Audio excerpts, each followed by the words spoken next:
Peoples party के senior रहनुमा चौधरी एतजाज एहसन एक बार फिर से नवाज लीग और अपनी जमात पीपल्स पार्टी की जानिब से तनकीद की जद में हैं, जिसकी बुनियादी वजह उनकी जानिब से मरियम नवाज की नैब केस में बरियत के फैसले को जनरल कमर जावेद बाजवा की मेहरबानी करार देना है। नवाज लीग की क़यादत ने इस बयान के बाद पीपल्स पार्टी से मुतालबा किया था कि एतजाज एहसन के खिलाफ सख्त कार्रवाई की जाए। पीपल्स पार्टी ने गोंगलू से मट्टी झाड़ने के लिए पार्टी की पंजाब की तंजीम को एतजाज एहसन के खिलाफ एक नुमाइशी प्रेस कॉन्फ्रेंस करने और उनकी सेंट्रल एग्जीक्यूटिव कमेटी की रुकनीत खत्म करने का मुतालबा करने की हिदायत तो कर दी, लेकिन अमली तौर पर एतजाज एहसन के खिलाफ कोई इंजबाती कार्रवाई नहीं की गई।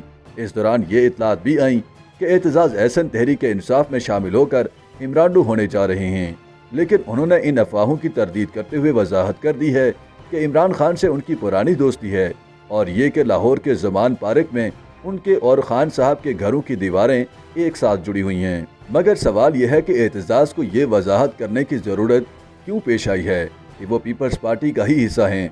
जाहिर है इस सवाल का जवाब एतजाज खुद ही दे सकते हैं। इसकी वजाहत देते हुए उन्होंने अपने सियासी करियर की वजाहत भी दी। BBC से गुफ्तगू करते हुए एतजाज एहसन ने कहा कि उन्हें इस वजह से वजाहत देना पड़ी थी क्योंकि उनके खिलाफ लगातार एक मुहिम चलाई जा रही थी और हर रोज़ कोई ना कोई खबर इस हवाले से सामने आ जाती थी। उन्होंने कहा कि उनके इमरान खान समेत मुल्क की तमाम सियासी क़यादत के साथ अच्छे ताल्लुकात हैं और बाहमी इज्जत का रिश्ता भी मौजूद है। ताहम एक सवाल के जवाब में एतजाज एहसन ने कहा कि नवाज शरीफ से मुतालिक उनके तुर्श लहजे की वजह यह है कि वो नवाज शरीफ को मुल्क में पाई जाने वाली मौजूदा बदनज़मी का जिम्मेदार समझते हैं। एतजाज एहसन ने बताया कि उनके अपनी जमात की क़यादत के साथ ताल्लुकात बहुत अच्छे हैं और वो एक दिन के लिए भी अपनी जमात से इधर उधर नहीं हुए हैं। ताहम जुल्फ़िकार अली भुट्टो के दौर में तहरीक इस्तक़लाल में शमूलियत के बारे में उनका जवाब था कि उन्हें उस वक्त पीपल्स पार्टी से निकाला गया था और ये कि वो खुद पार्टी छोड़कर नहीं गए थे। एतजाज एहसन के मुताबिक जब 9 अप्रैल 1977 को गोली चली तो उन्होंने उस अमल की खुलकर मुखालफत की थी, जिसकी पादाश में उन्हें पीपल्स पार्टी से निकाल दिया गया। उनके मुताबिक उसके बाद जब जनरल ज़ियाउल हक ने मार्शल लॉ नाफिज किया तो वो उनके खिलाफ सियासी जद्दोजहद का हिस्सा भी बन गए, जिसकी पादाश में उन्हें सौबतें और तवील असीरी बर्दाश्त करना पड़ी। एतजाज एहसन के मुताबिक यही वो वक्त था जब उनके साथ पीपल्स पार्टी के जाले भी जेलों में थे और फिर यही चीज़ उनकी दोबारा पीपल्स पार्टी में शमूलियत की वजह बन गई। ख्याल है कि एतजाज एहसन बेनज़ीर दौर हुकूमत में वजारत दाखिला और वजारत कानून के ओहदों पर भी फाइज रह चुके हैं। एतजाज एहसन के बारे में मुसन्निफ क्रिस्टीना लेम ने अपनी किताब वेटिंग फॉर अल्लाह में सख्त अल्फाज का इंतखाब करते हुए उन्हें बेनज़ीर भुट्टो की काबीना का ठरकी वजीर करार दिया था। एतजाज एहसन के मुताबिक जब परवेज मुशर्रफ ने मार्शल लॉ नाफिज किया तो सबसे पहले उन्होंने वज़ीर आज़म हाउस से नवाज शरीफ को बाहर निकाला। उनके मुताबिक ये वो अरसा था जब वो सेनेट में कायदे हिज़्ब इख्तिलाफ थे और गुज़श्ता कई बरसों से नवाज शरीफ और उनके तर्ज सियासत पर खुलकर तनकीद भी कर रहे थे। ताहम उन्होंने बताया कि ऐसे में उन्हें नवाज शरीफ की यह दरख्वास्त मौसूल हुई कि मैं परवेज मुशर्रफ की तरफ से दायर किए जाने वाले मुकदमात में उनका वकील बन जाऊं। उनके मुताबिक तब सूरत हाल ये थी कि नवाज शरीफ के बहुत करीबी समझे जाने वाले नामी गरामी और बड़े वकील उनसे दूर हो चुके थे। एतजाज के मुताबिक मुशर्रफ के मार्शल लॉ की परवाह किए बगैर वो नवाज शरीफ के वकील बन गए और अदालतों में उनका मुकदमा लड़ा। एतजाज के बकौल मुल्क में वकला की कोई कमी तो नहीं थी, मगर ये उनकी शहादत थी कि उस वक्त के माजूल चीफ जस्टिस की निगाह उन पर जाकर टिकी। उनके मुताबिक उन्होंने नताइज की परवाह किए बगैर इफ्तिखार चौधरी का मुकदमा लड़ा और वकला तहरीक का हिस्सा बन गए। एतजाज के मुताबिक उन्हें ये कहा जाता था कि चूँकि आपकी जमात पीपल्स पार्टी वकला तहरीक की हमायत नहीं कर रही है, इसलिए वो पार्टी और वकला तहरीक में से एक का इंतखाब करें। एतजाज के मुताबिक उन्होंने वकला से ये कहा कि वो ना तो पार्टी छोड़ सकते हैं और ना ही वकला तहरीक से पीछे हट सकते हैं, अलबत्ता वो इस तहरीक की क़यादत से दस्तबरदार होने के लिए तैयार हैं।